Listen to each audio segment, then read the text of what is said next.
ഈ വിദ്വേഷം എന്ന് പറയുന്നത് മനസ്സിൽ മാത്രം ഒതുങ്ങുന്ന ഒരു ലളിത വികാരമല്ലേ? പുരുഷവർഗത്തോട് എനിക്ക് അറപ്പാണ്, വെറുപ്പാണ്, തീർത്താൽ തീരാത്ത പകയാണ്.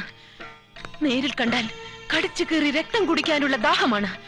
അപ്പോൾ ഞാൻ ഭാഗ്യരേഖയല്ല, കള്ളിയങ്കാട്ട് നീലിയാണ്.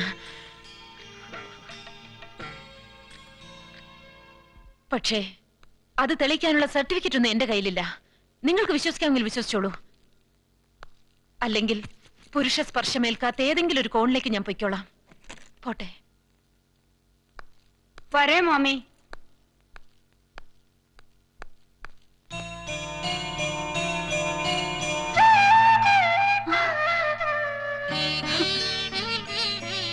സുജാതേ, നീ എന്താ ഇവിടെ? നീ ഇവിടെയാണോ താമസിക്കുന്നേ? പിന്നല്ലാതെ. നിങ്ങൾ തമ്മിൽ പരിചയമുണ്ടോ? ഞാനും സുജാതയും പ്രീ ഡിഗ്രി വരെ ഒരേ ക്ലാസ്സിലായിരുന്നു. സുജാതയോ? ഭാഗ്യരേഖ എന്നല്ലേ കുട്ടി പറഞ്ഞത്? അതെ അതെ, ഭാഗ്യരേഖ എന്നാണ് എന്റെ വീട്ടിൽ വിളിക്കുന്ന പേര്. എനിക്കതാ ഇഷ്ടം. തൊഴിൽരഹിതയും സർവോപരി സുന്ദരിയുമായ ഒരു യുവതിക്ക് ജോലി തരപ്പെടുത്തി കൊടുക്കാൻ കഴിഞ്ഞില്ലെങ്കിൽ പിന്നെ നമ്മൾ സ്ത്രീ വിമോചനം എന്നൊക്കെ പറഞ്ഞു കിടന്നിട്ട് എന്താ കാര്യം? എന്ന് പറഞ്ഞ എവിടെങ്കിലും ഒഴിവുണ്ടെങ്കിൽ തന്നെ അവിടെല്ലാം നിയമനം നടത്തുന്ന പുരുഷ മേധാവികളല്ലേ? അല്ല, വനിതാ വേദിയിലെ മെമ്പേഴ്സ് ആരെങ്കിലും വിചാരിച്ച? ഭാഗ്യത്തിന് ബ്യൂട്ടി പാർലറിലെ പണി വല്ലതും അറിയാം? അറിയാം. കൊച്ചന്റെ മോള് ബ്യൂട്ടീഷ്യൻ കോഴ്സ് പാസ്സായതാ. അവള് ചെയ്യുന്നത് ഞാൻ കണ്ടുപഠിച്ചിട്ടുണ്ട്. അപ്പടിയാനാ ഷീസ്വള്ളി മാലതി മേനോന് സഹായത്തിന് ഒരാളെ വേണമെന്ന് പറഞ്ഞിരുന്നു. അവർക്ക് വേറെ ആരെയും കിട്ടിയില്ലെങ്കിൽ തൽക്കാലം ഭാഗ്യത്തിന് അവിടെ കൂടാം.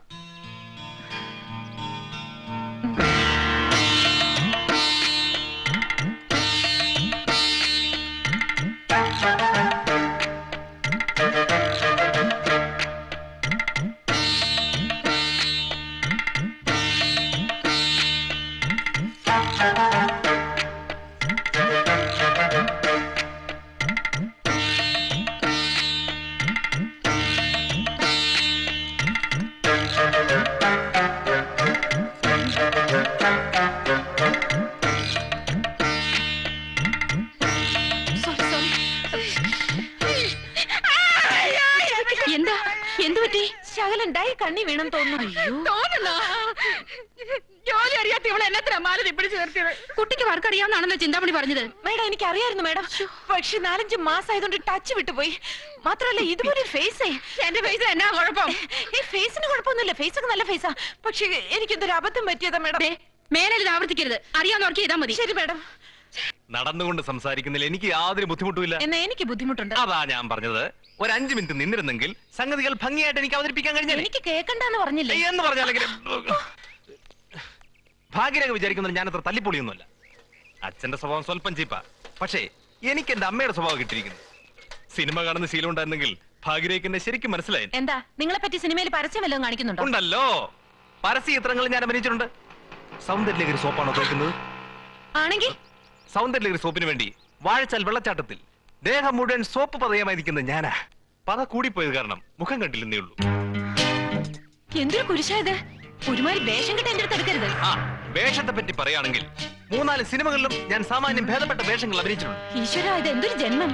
അതെ, എനിക്ക് അഭിനയിക്കാൻ അറിയാത്തതുകൊണ്ടാ നായക വേഷം കിട്ടാത്തതെന്ന് പറഞ്ഞ് ആ വിഷ്ണു നാരായണ സംഘവും എന്നെ എപ്പോഴും ഇട്ട് വരും. എന്നാൽ അഭിപ്രായം മാറ്റിയെടുത്തിട്ട് തന്നെ കാര്യമെന്ന് ഞാനും തീരുമാനിച്ചു. ആ നേരത്താ ഒരു ഭാഗ്യം പോലെ ഭാഗ്യരേഖ കടന്നു വന്നത്. ആ സീനിൽ ഞാൻ അസലായിട്ട് അഭിനയിക്കുകയും ചെയ്തു എന്നാണ് എന്റെ വിശ്വാസം, ഇല്ലേ? പക്ഷെ ഇത്ര പെട്ടെന്ന് ക്ലൈമാക്സിൽ ഒരു ട്വിസ്റ്റ് പോലെ അച്ഛൻ വില്ലനായി കടന്നു വരുമെന്ന് ഞാൻ പ്രതീക്ഷിച്ചില്ല. ഒരുപാട് അനാവശ്യങ്ങൾ പറയുകയും ചെയ്തു. എന്റെ അച്ഛനായതുകൊണ്ട് പറയില്ല, ആള് മഹാ തറയാ. നല്ല റിയാക്ഷൻ, ആശ്വാസമായി. ഈ തിരുമോന്തെന്ന് അരങ്ങി കിട്ടിയല്ലോ. ഇനി ക്ഷമിച്ചു എന്നൊരു വാക്കുകൂടി പറഞ്ഞാൽ എനിക്കൊന്ന് മനസ്സമാധാനമായിട്ട് ഉറങ്ങാമായിരുന്നു. അയ്യോ പാവം, അങ്ങനെ കേട്ടാലേ ഉറങ്ങുന്നുണ്ടെങ്കിലേ ഇയാൾ ഒരു കാലത്ത് ഉറങ്ങാൻ പോകുന്നില്ല. തന്തയും മോനും കൂടെ ഇൻസൾട്ട് ചെയ്തിട്ട് മാപ്പ് ചോദിക്കാൻ ഇറങ്ങിയിരിക്കുക. ഇതേ ഒരു കാര്യം ഞാൻ പറഞ്ഞേക്കാം, ഇനി എന്റെ പുറകെ ഇങ്ങനെ നടന്നാലേ ഞാൻ എങ്ങനെയാ പ്രതികരിക്കാന്ന് എനിക്ക് തന്നെ പറയാൻ പറ്റത്തില്ല. അതെ, ക്ഷമിച്ചു എന്നൊരു വാക്ക് എന്നോട് പറയുന്നവരെ ഇനിയും കഥ തുടരും. എന്ന് പൊന്നപ്പൻ, നാണം കെട്ടവൻ. അവന്റെ ഒരു കത്ത്. ഇവൻ എന്റെ കൂടെ വന്ന് ജനിച്ചല്ലോ. പൊന്നമ്മേ, ഈ ഡ്രസ് എനിക്ക് എങ്ങനെയുണ്ട്? ആ, വലിയ കുഴപ്പം. അയ്യോ, ഇതെന്റെ ഡ്രസ്സല്ലേ? അതെ, അതുകൊണ്ടല്ലേ പൊന്നമ്മയുടെ അഭിപ്രായം ചോദിച്ചേ. ആരോട് ചോദിച്ചോണ്ടാ എടുത്തിട്ടേ? അതിപ്പോ അങ്ങനെ ചോദിച്ചാ എന്റെ ഡ്രസ് നനച്ചിട്ട് ഉണങ്ങിയില്ല. ഇതിട്ട് നോക്കിയപ്പോ എനിക്ക് പാകമായിരുന്നു. നാളെ അങ്ങ് നനച്ചു തന്നേക്കാം. അയ്യടി മനമേ, നനച്ചെന്നാ ഇട്ടതിന്റെ ഡാമേജ് തീരൂ. ഡാമേജോ? പിന്നെന്തോ വേണം? പുതിയത് മേടിച്ചേരണോ? വല്ലവരുടെയും തുണി എടുത്തിട്ടേ സാമർത്ഥ്യം പറയുന്നു. ഒരു ചണ്ട. എന്റെ പൊന്നു ചേച്ചി, അബദ്ധത്തിന് ഞാൻ ഈ ഉടുപ്പൊന്നെടുത്ത് ഇട്ടുപോയി. കണ്ണി ചോരയില്ലാത്ത എനാണെന്ന് ഞാൻ അറിഞ്ഞു. എന്റെ കണ്ണിൽ ആവശ്യത്തിന് ചോരയൊക്കെ ഉണ്ട്. ദാ നോക്ക്. എന്നെ പൊന്നമ്മ, ഇത് ഇത്ര നിസ്സാര കാര്യത്തിന് ഇങ്ങനെ ചണ്ട പൊട്ടാലോ? നമ്മളിവിടെ ഒരുമിച്ച് കഴിയുന്നവരല്ലേ? വല്ല തുണിയോ തോർത്തോ അങ്ങോട്ടും ഇങ്ങോട്ടും മാറ്റിയെടുത്തെന്നിരിക്കും. അങ്ങനെ എന്റെ സാധനത്തെ തൊട്ടുള്ള കളി വേണ്ട. പുരുഷ വിദ്യാഭ്യാസത്തിന് മാത്രം മതി യൂണിയൻ. മര്യാദക്ക് എന്റെ ഡ്രസ് അഴിച്ചു തരാൻ പറ. എന്ത്? ഇതൊന്നുമല്ല, പൊന്നപ്പന്റെ കത്ത് വന്നതിലുള്ള അരിശോ പൊന്നമ്മയ്ക്ക്. അതെ, അവന്റെ കത്ത് വന്നോണ്ട് തന്നെ ഞാൻ തിളച്ചിരിക്കുന്നത്. അല്ല, പക്ഷെ അത് ഇതും കൂടെ മിക്സ് ചെയ്യണ്ട. ഇങ്ങനെ അഴിച്ചു തന്നേരം മോളെ. ഇതൊന്നും ഉണങ്ങണ്ട. അല്ലെങ്കിൽ വേണ്ട, ഞാൻ മനസ്സോ നിനക്ക് മനസ്സുണ്ടോ? പൊന്നമ്മ, എന്നെ ഇവിടെ പോകും. കത്തിൽ എന്നെ വിശേഷം? പോസ്റ്റിന് അവിടെ വല്ല കല്യാണാലോചന ഒപ്പിച്ചു കാണും. അയ്യോ, എന്നെ കല്യാണം കഴിപ്പിച്ച് അയക്കാഞ്ഞിട്ട് അവനങ്ങ് അവിടെ തിളച്ച് നിൽക്കുകയല്ലേ. അവന്റെ കാര്യസാധ്യത്തിന് വേണ്ടി അല്ലാതെ എപ്പോഴെങ്കിലും എനിക്ക് എഴുതിയിട്ടുണ്ടോ?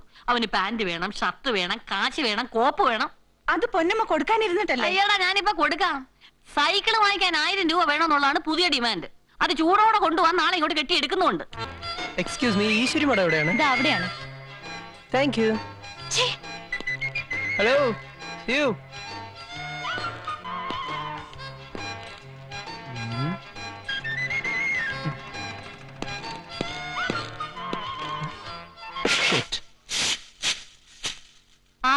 എങ്ങോട്ടാ എങ്ങോട്ടാ?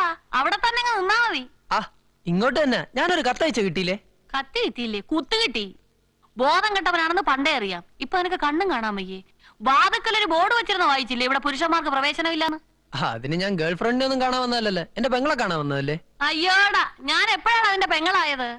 എനിക്ക് കാശിന്റെ വരുമാനം ഉണ്ടായപ്പോ അല്ലേ? പഴയതൊന്നും ഞാൻ മറന്നിട്ടില്ല.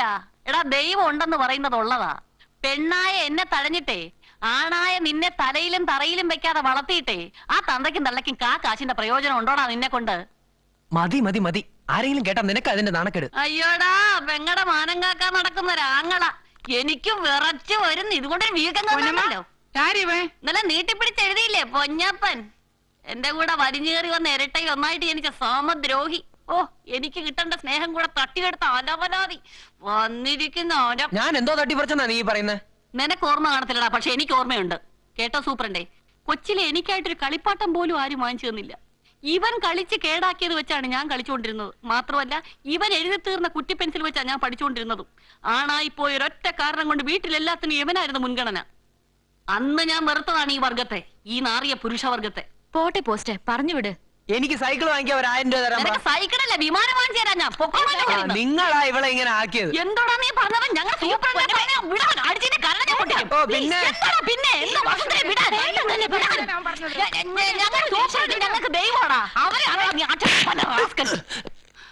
അമ്മയോട് പോയി പറഞ്ഞേരെ, പെങ്ങള് ശരിക്കും സൽക്കരിച്ച് വിട്ടിട്ടുണ്ടെന്ന്. മേലാലി പടിയേറി പോവരുത്. മൂപ്പിക്കാതെ പോടാ.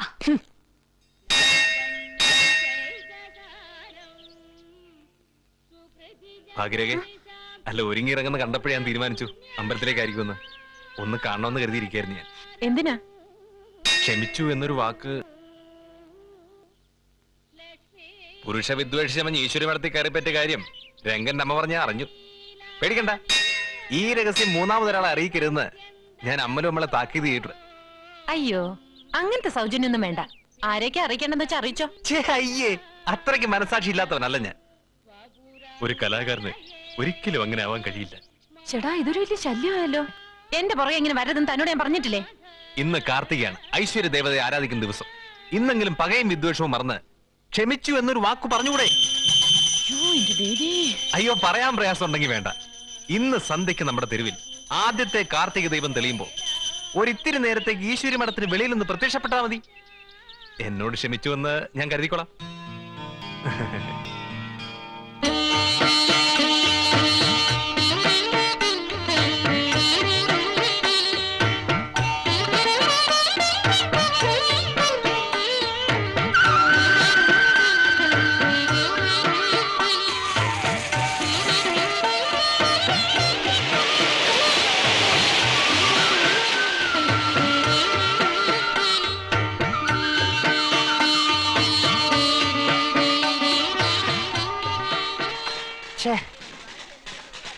എന്തായിടാ നിന്റെ കാർത്തികദീപം ഇതുവരെ പ്രത്യക്ഷപ്പെട്ടില്ല. അവള് ഞാൻ വിചാരിച്ച പോലെ അല്ല, മറ്റുള്ളവരെക്കാൾ കട്ടിയ. അവളോട് പോവാൻ പറ, നമുക്ക് ആഘോഷം തുടങ്ങാറിയാ. അതെ, അങ്ങനെ അങ്ങ് വിട്ടാ പറ്റില്ലല്ലോ. ദാ, ഇങ്ങ് നിന്ന്. ഒരു പണി കൊടുത്തിട്ട് തന്നെ കാര്യം. ഈശ്വരാ, ഇതാ വെങ്കടിയുടെയും കൂട്ടരുടെയും പണിയാ. ഇന്ന് രണ്ടിലൊന്ന് അറിഞ്ഞിട്ട് തന്നെ കാര്യം. സൂപ്പറണ്ടേ.